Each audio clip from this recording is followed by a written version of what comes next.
পরিবারের সদস্যদের মধ্যে কারোর সঙ্গে কারোর মতের মিল হচ্ছে না, মানে মতনৈক্য, যে কোনো কাজ করতে যাচ্ছেন মতনৈক্য সৃষ্টি, বাড়ি বানাতে যাচ্ছেন বা আপনার বিবাহ ক্ষেত্র হচ্ছে মতনৈক্য সৃষ্টি হচ্ছে।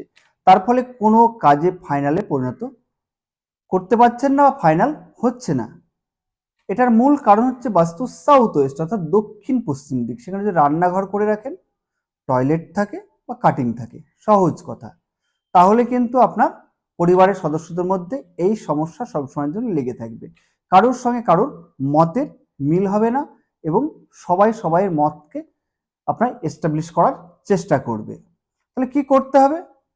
যদি আপনার কিচেন থাকে তাহলে রান্নাঘরের যে ওভেন রয়েছে সেই ওভেনের নিচে আপনি ইয়েলো কালারের মার্বেল দিয়ে দিন, তাহলে দেখবেন সমস্যার সমাধান হয়ে গেছে। এবং তার সঙ্গে সঙ্গে পরিবারের একটি ছবি যে যে সদস্য রয়েছেন গোল্ডেন ফ্রেমে বাঁধিয়ে সাউথ ওয়েস্টে লাগিয়ে রাখুন। দেখবেন এই সমস্যা কিন্তু সহজে আপনার মুক্ত হতে পেরেছেন এবং আপনার পরিবারের সদস্যদের মধ্যে মিল ফিরে এসেছে এবং একে অপরের কথার শোনার যে পেশেন্স সেটাও কিন্তু আপনার থাকছে।